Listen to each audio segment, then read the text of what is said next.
بسم اللہ الرحمن الرحیم اعوذ باللہ من الشیطان الرجیم بسم اللہ الرحمن الرحیم وقال علیہ السلام والرؤیا علیہ ازار خلق مرقوع فقیل له فی ذلک فقال، آپ کے جسم پر ایک بوسیدہ اور پیوندار جامہ دیکھا گیا تو آپ سے اس کے بارے میں کہا گیا، آپ نے فرمایا ازار بڑی چادر، بڑے کپڑے کہتے ہیں جو پورے جسم کے، جو اگر کوئی اور کپڑے اندر پہنے ہیں تو جو ان سب کے اوپر ہوتا ہے، جو سب کو ڈھانپ لیتا ہے، اس کو کہتے ہیں ازار۔ خلق پرانا، بوسیدہ کہنا، مرقوع جس میں رقعہ یعنی کیا، جس میں پیوند لگے ہوں۔ امیر المومنین علیہ الصلاۃ والسلام کی حکومت ظاہری کا زمانہ ہے، رویا علیہ ازار، دیکھنے والے نے دیکھا جناب کے جسم مبارک پر ازار کے، جو اوپر بڑا جامہ ہے، جو بڑا کپڑا ہے، جو سب سے اوپر پہنا ہوا ہے، وہ خالقن بوسیدہ ہے، پرانا ہے، کہنا ہے، مرقوع اس پر جگہ جگہ پیوند لگے ہوئے ہیں۔ فقیل له فی ذلک، تو ظاہر ہے کسی دیکھنے والے نے، کسی اپنے نے کہا ہوگا کہ یا حضرت آپ خلیفۃ المسلمین ہیں، آپ حاکم ہیں، تو یہ لباس کیسا؟ فقال، جناب نے جواب میں فرمایا، کوئی شخص اس شبہ کا شکار نہ رہے کہ امیر المومنین کا خاندان یعنی جناب ابو طالب کا خاندان کوئی غریب خاندان تھا، نہ، سرداران عرب میں سے تھے۔ ورنہ اگر یہ خاندان جناب ابو طالب، جناب عبد المطلب، یہ خاندان جو تھا، اگر یہ کوئی عام غریب فقیر خاندان ہوتا تو جو دوسرے عربی تھے، ابو سفیان اینڈ کمپنی یا ابو جہل والے، وہ تو ان کو ایک ایک کر کے مار دیتے، اس لیے کہ انہوں نے اسلام کی دعوت دی اور کہا کہ یہ سارے بت ختم، یہ سب باطل، پھر بتوں کو توڑا، پھر سارے دین کو باطل، جو ان کے دین تھے ان کو باطل قرار دیا، اور اسلام دین حق کی طرف دعوت تھی۔ یہ کوئی غریب آدمی کے بس کا کام اس معاشرے میں نہ تھا، یہ سرداران عرب میں سے سردار خاندان تھے۔ جناب ابو طالب بھی سردار تھے، ان کا بھی بہت بڑا دسترخوان ہوتا تھا، جیسے اس زمانے کی جو بھی سرداری نظام تھا۔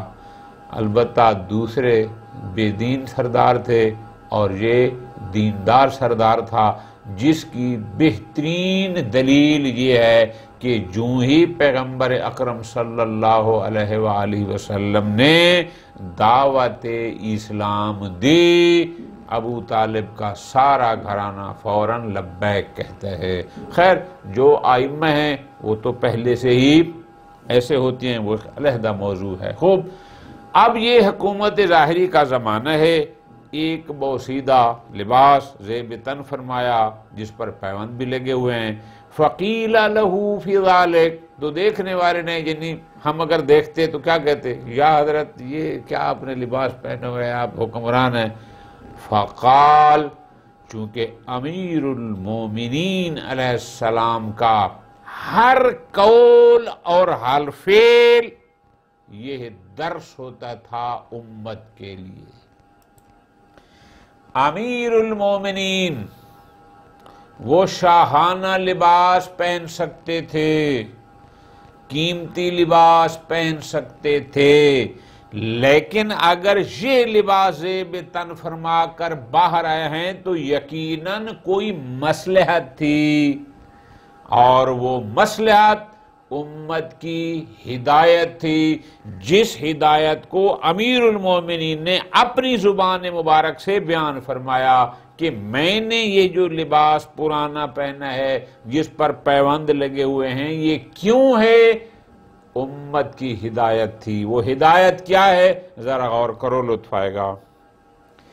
جب کہا گیا کہ جناب یہ بوسیدہ لباس، یہ پرانا، یہ پیوند لگا، کیوں پہنا یا کس وجہ سے؟ اب ہدایت امت فرما رہے ہیں، فرماتے ہیں یخشع لہ القلب، دل، اس سے دل متواضع ہوتا ہے، دل میں خشوع، یعنی کیا؟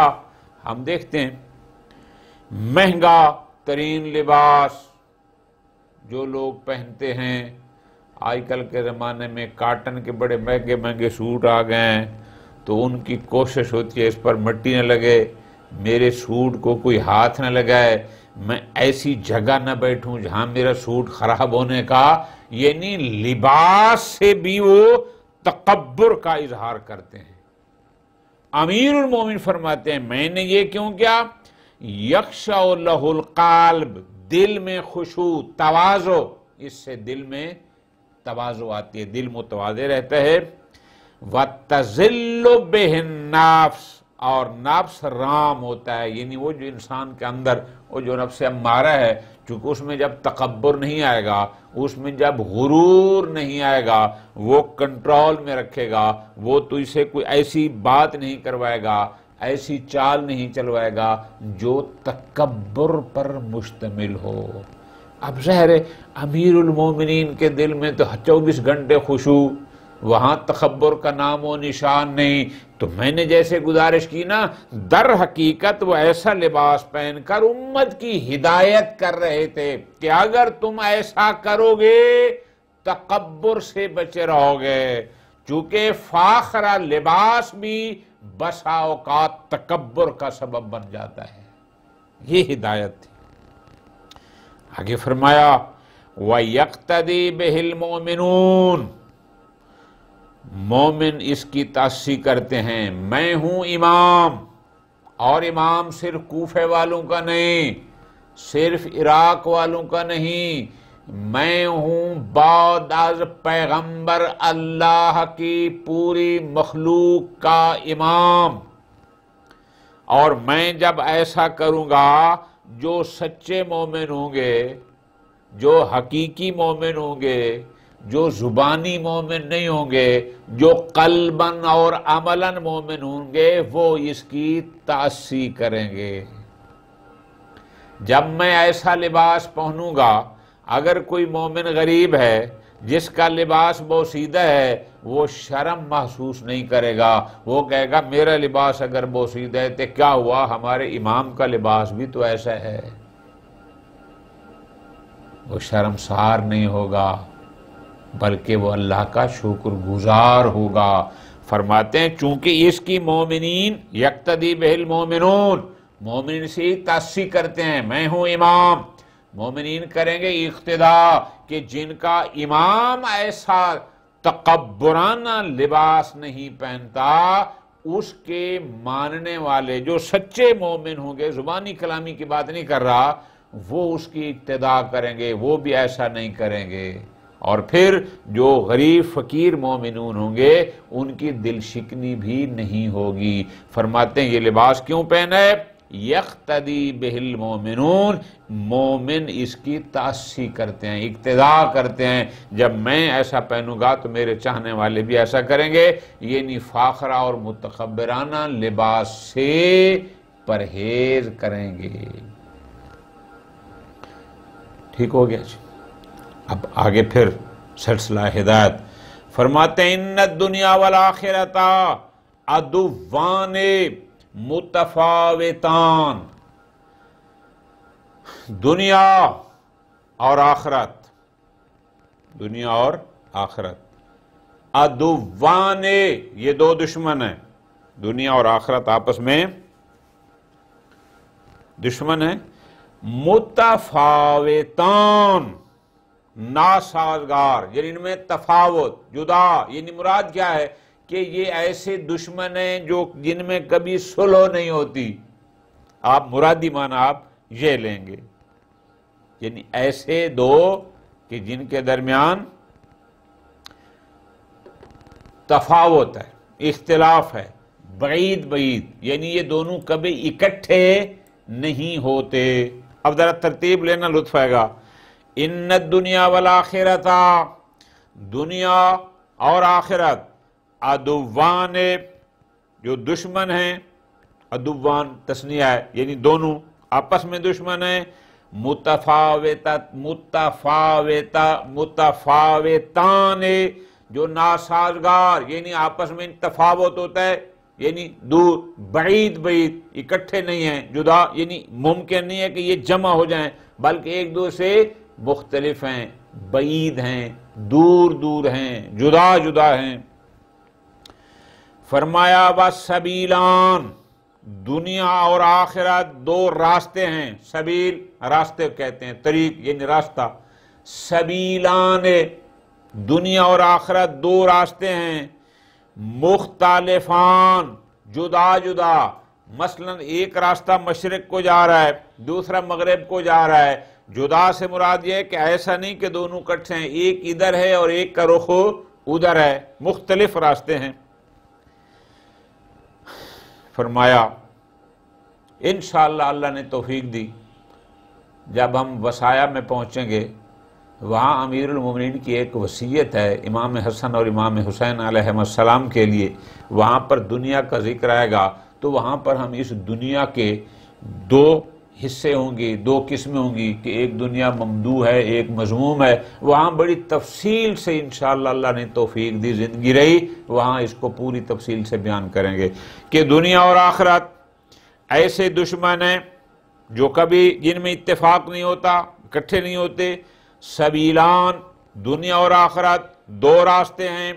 مختلفان، جدا جدا، یہ راستہ علیحدہ وہ علیحدہ.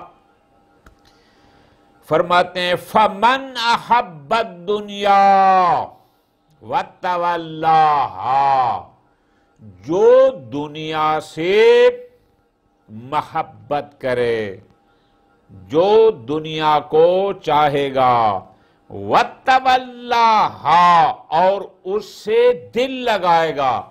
اور لطف لینا ہے، امیر المومنین کے فرمان کو سمجھنا ہے، صرف سننا نہیں ہے.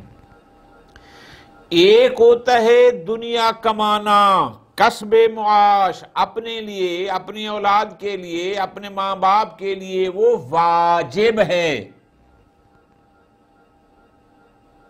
گزارش کی تھی میں نے، اسلام میں رہبانیت کا تصور نہیں ہے کہ کوئی بندہ سارا دن، وہ ایک حدیث بھی ہے انشاءاللہ کہیں موقع آئے گا تو بتاؤں گا کہ غالباً پیغمبر اکرم کو بتایا گیا کہ جناب کچھ صحابہ کرام ہیں جو گھر بار چھوڑ کر آ کر مسجد میں سو گئے ہیں، بس یہیں پڑے رہتے ہیں، کوئی آ کر کھانا دیتا ہے، نہ کچھ کماتے ہیں نہ گھر کے کام کرتے ہیں.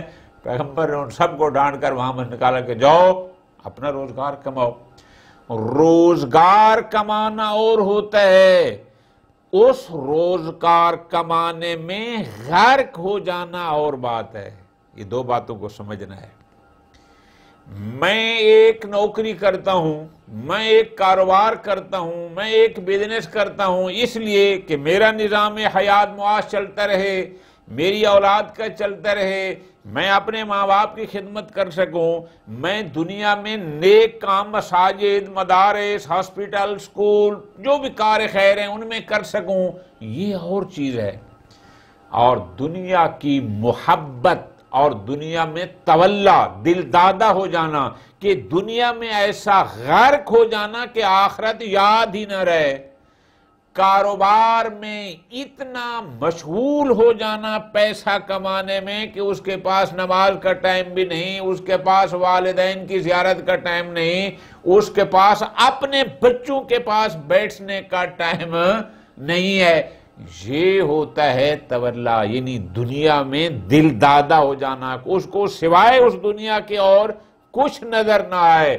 امیر کائنات فرماتے ہیں فمن احب الدنیا، جو دنیا سے محبت کرے، دنیا کو چاہے، وَتَوَلَّاهَا، اور اس سے تولا یعنی اس سے دل لگا لے کہ ہم و غم بس دنیا ہو جائے، فرماتے ہیں جو ایسا شخص ہوگا اللہ اکبر ابغض الآخرۃ، وہ آخرت سے بغض رکھے گا، وَآدَاهَا، اور آخرت سے دشمنی رکھے گا۔ اس لیے کہ یہ دو مختلف راستے ہیں، جو دنیا کو دل دے بیٹھے گا پھر آخرت کو وہ اپنا دشمن قرار دے گا، جس کے دل میں دنیا کی محبت ہوگی اس کے دل میں آخرت کا بغض ہوگا، اس لیے کہ دنیا و آخرت آپس میں دو دشمن ہیں متفاوتان، جو کبھی جمع نہیں ہوتے، ناسازگار۔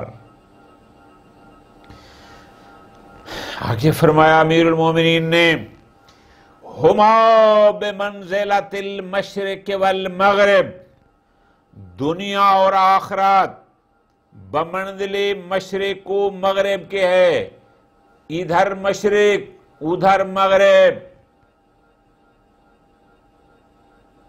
مشرق اور مغرب جمع ہو سکتے ہیں؟ آپ کہیں گے نہیں، جس کا رخ مشرق کی طرف ہوگا مغرب کی طرف اس کی پشت ہوگی، جس کا رخ مغرب کی طرف ہوگا اس کی مشرق کی طرف پشت ہوگی۔ فرماتے ہیں یہ دنیا و آخرت بھی ایسے ہے، جو دنیا کی طرف رخ کرے گا بے ایمانہ کہ غرق ہو جائے گا اس دنیا میں، وہ آخرت کی طرف پشت کر لیتا ہے، اور جو آخرت کی طرف رخ کرے گا ہم و غم آخرت ہو، پھر وہ دنیا کا دلدادہ نہیں ہوگا، پھر ادھر وہ پشت کر لے گا۔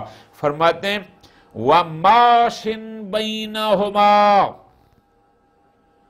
مشرق اور مغرب، جو ان دونوں کے درمیان ماشی پیدل چلنا، ماشن چلنے والا، وَمَاشٍ بَيْنَهُمَا، جو مشرق و مغرب کے درمیان چلتا ہے، لطف لینا ہے۔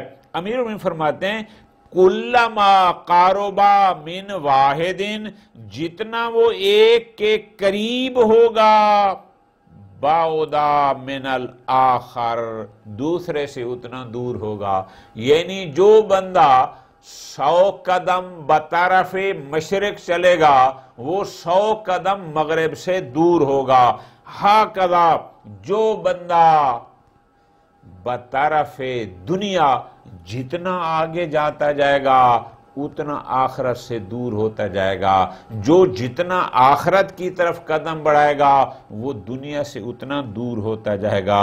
اور آگے مولا نے فرمایا وَهُمَا، یہ دنیا و آخرت ایسے ہیں آپس میں، ان دونوں کا آپس میں رشتہ بعد و ذرتان، جیسا دو سوتوں کا ہوتا ہے، سوکن نہیں ہوتی، ذرہ کہتے ہیں یعنی ایک بیوی پہلے ہو اور اس پر دوسری بیوی لاؤ، تو ذرتان دو سوکن، ان کی مثال ہوئی ہے۔ دونوں کو راضی رکھنا بڑا مشکل کام ہے، ایک کو راضی کرتا ہے تو وہ ناراض، اس کو راضی کرتا ہے تو وہ ناراض۔ اب دانا بندے کا کام ہے کہ وہ سمجھتا ہے کہ کس کی رضا میں میری دنیا اور آخرت کی کامیابی ہے، پھر وہ ایسا انداز اختیار کرتا ہے، ورنہ دونوں شوقنوں کو راضی کرنا بڑا مشکل ہے۔ امیر المومنین فرماتے ہیں اس دنیا اور آخرت کی مثال بھی اسی طرح ہے کہ اگر کوئی یہ سمجھتا ہے تو یہ بہت ہی مشکل کام ہے کہ وہ یہ کہے کہ میں اس کو بھی راضی کر لوں اور اس کو بھی راضی کر لوں۔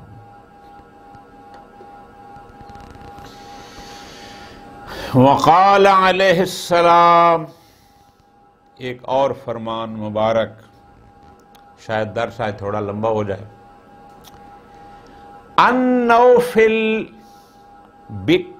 بکالی، اس پر میں نے دیکھا ہے بعض کہتے ہیں یہ بکالی ہے، بعض کہتے ہیں یہ بکالی ہے۔ بعض کہتے ہیں کہ یہ قبیلے کی طرف نسبت ہے، بعض نے لکھا ہے کہ نہیں یہ کوئی علاقہ ہے، یہ گاؤں ہے، اس گاؤں کی طرف نسبت ہے، جو بھی ہے بندے کا نام ہے نوف ابن فضالہ۔ بہرحال النوف البقالی یہ شخص امیر المومنین کا خاص صحابی ہے۔ لکھا گیا ہے کہ یہ ایسا صحابی ہے کہ امیر المومنین کا تنہائیوں میں بھی یہ شریک تھا، چونکہ مضمون روایت یہ بتاتا ہے کہ رات کی تنہائی میں بھی یہ امیر المومنین کے ساتھ ہوتا ہے، تو اس کا مطلب ہے بندہ کوئی انتہائی خاص تھا امیر المومنین علیہ السلام کا۔ نوف ابن فضالہ بقالی جو بھی اس کی عربی لغت ہے، میں نے کہا کہ دونوں مختلف لوگوں نے اس کی مختلف لکھا ہے۔ بہرحال وہ کہتا ہے، قال نوف کہتا ہے، رأیت امیر المومنین علیہ السلام، میں نے امیر المومنین علیہ السلام کو دیکھا، ذات لیلتن ایک رات۔ توجہ کریں گے لطف آئے گا۔ وہ کہتا ہے کہ میں نے ایک رات، ذات لیلہ یعنی ایک رات میں نے امیر المومنین علیہ السلام کو دیکھا، وَقَدْ خَرَجَ مِنْ فِرَاشِهِ، وہ اپنے بستر خواب سے اٹھے، نکلے، یعنی جہاں آرام فرما رہے تھے وہاں سے نکلے، فَنَظَرَ فِي النُّجُومِ، اور ستاروں پر نظر ڈالی، یعنی جہاں آرام فرما رہے تھے وہاں سے اٹھے، بستر کو چھوڑا، آسمان کے نیچے آئے اور ستاروں کی طرف نظر کی۔ اچھا پھر ہوا کیا؟ فرماتے ہیں فقال لی، نوف کہتا ہے کہ مجھے امیر المومنین نے فرمایا، یا نوفو اراقد انت ام رامقن، راقد یعنی سویا ہوا، راقدن یعنی نائمن سویا ہوا ہے، رامقن یعنی جو جاگ رہا ہو، تھوڑا بہت جاگ رہا ہو، بہرحال ہم جاگنے کا معنی لیتے ہیں۔ فقال علی، امیر نے فرمایا، اے نوف، اراقدن انت ام راقب، سو رہے ہو یا جاگ رہے ہو؟ اب ان کے لفظ یاد رکھنا، راقدن یعنی سو رہے ہو، رامقن یعنی جاگ رہے ہو۔ اچھا یہ مجھے کہا، فقلت، میں نے عرض کی، بل رامقن یا امیر المومنین، امیر المومنین میں جاگ رہا ہوں، رامقن یعنی جاگ رہا ہوں۔ قال، امیر المومنین نے فرمایا، پوری توجہ کرنا آگا، اس کا مطلب ہے یہ اس وقت کی بات ہوگی، مضمون عبارت یہ بتاتا ہے کہ جب لوگ سارے سو گئے ہوں، سکون ہو، امیر المومنین اس نصف شب کو یا اس کے بھی بعد کو اپنا بستر چھوڑتے ہیں۔ نوف جو خاص صحابی تھا، اس سے پوچھا جاگ رہے ہو یا سو رہے ہو؟ اس نے کہا یا مولا جاگ رہا ہوں۔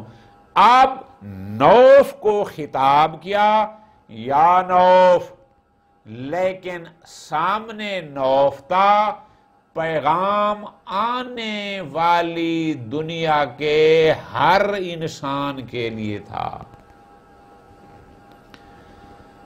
اس غلط فہمی میں نہ رہنا کہ امیر المومنین نے اگر نوف کو کہا تو یہ اس کے لیے تھا، نا، سامنے نوف تھا، پیغام قیامت تک جتنے لوگ آئیں گے سب کے لیے تھا۔ اب پیغام کو سنیں نہیں، سمجھیں گے تو لطف آئے گا۔ فرماتے ہیں، اے نوف، یا نوف،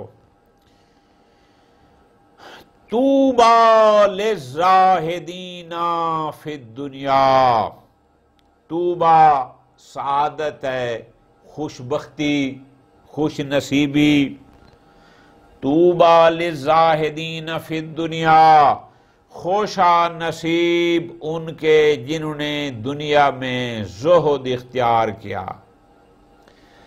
دنیا میں رغبت توجہ نہیں دی، دنیا سے زہد، بے پرواہی، بے اعتنائی کی، خوش نصیب ہیں وہ لوگ، سعادت ہے ان لوگوں کے لیے۔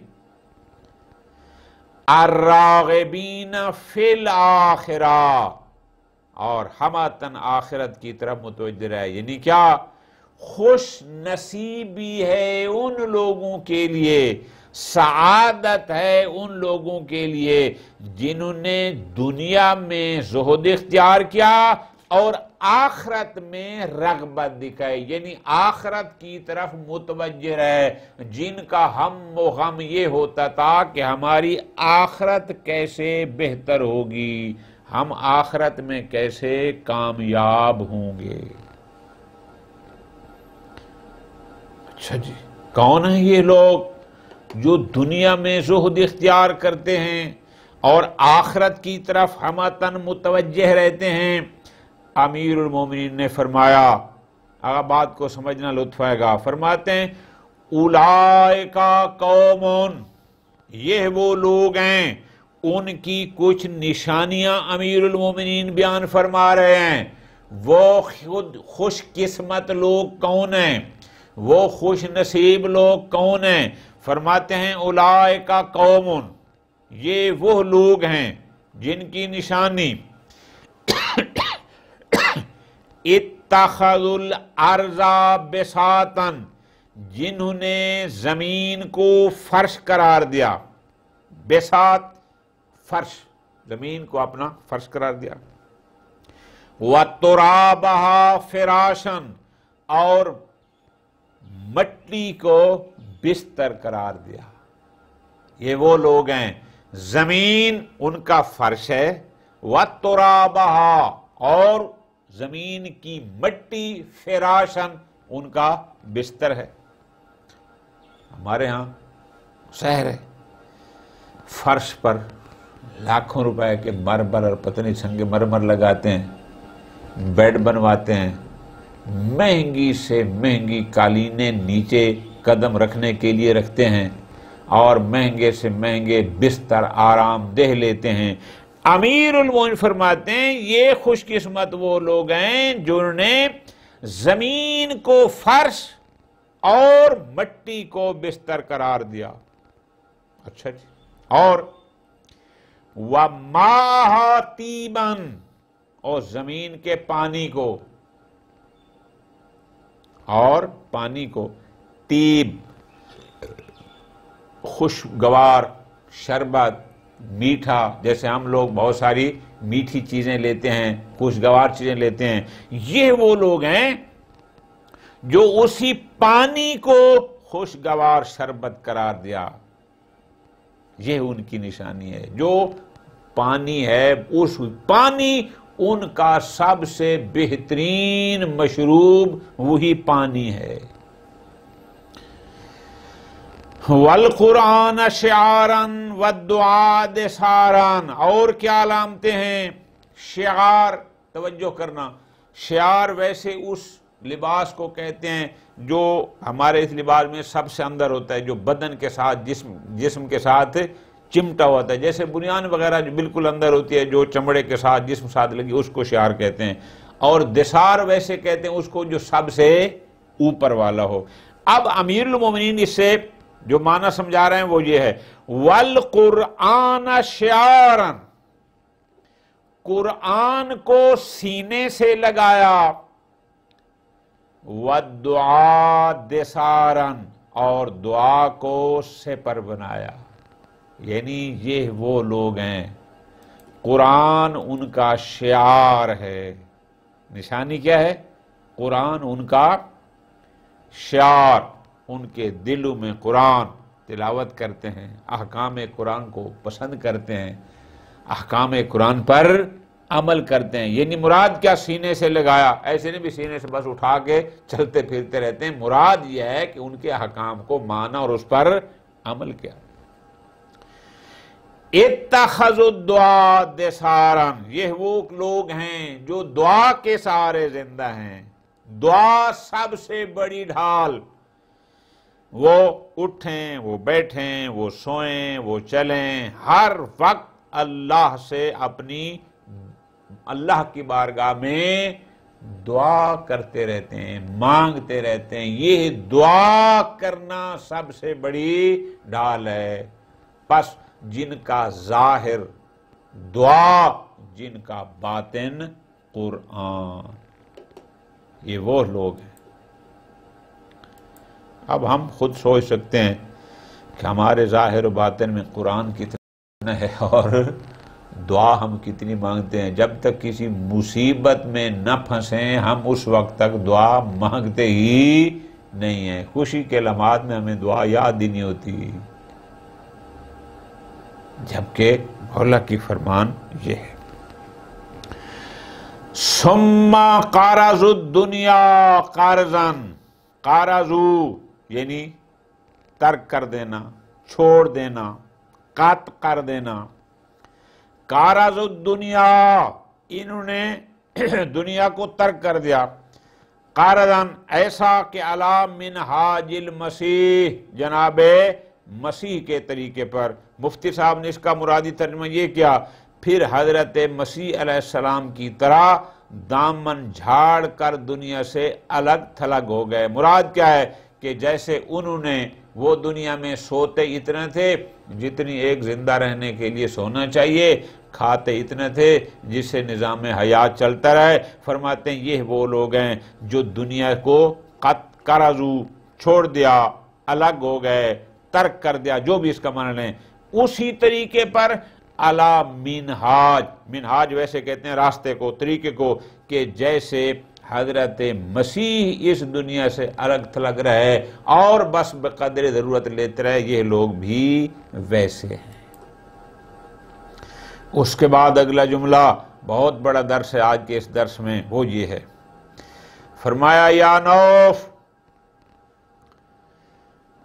اے نوف، ان داؤد علیہ السلام قام فی مثل هذه الساعة من اللیل۔ امیر المومنین فرماتے ہیں نوف، حضرت داؤد علیہ السلام رات کے ایسے ہی حصہ میں اٹھے، جیسے میں نے گزارش کی کہ اس کا مطلب ہے یہ رات کا کوئی خاص پہر تھا، اور وہ پہر علماء فرماتے ہیں نصف شب سے صبح صادق کے درمیان کا وقت ہوتا ہے۔ ہم بدبخت لوگ ساری رات جاگتے ہیں، اذان آئی اور اس کے بعد کچھ لوگوں نے نماز پڑھی اور فوراً سو گئے، اور اکثریت چونکہ ساری رات جاگ چکی ہوتی ہے بس اذانیں آئیں اور وہ سو گئے۔ اذان سے پہلے، صبح صادق سے پہلے، طلوع فجر سے پہلے یہ خاص وقت ہوتا ہے۔ رات کو جلدی سو جاؤ لیکن اس خاص وقت میں اٹھو۔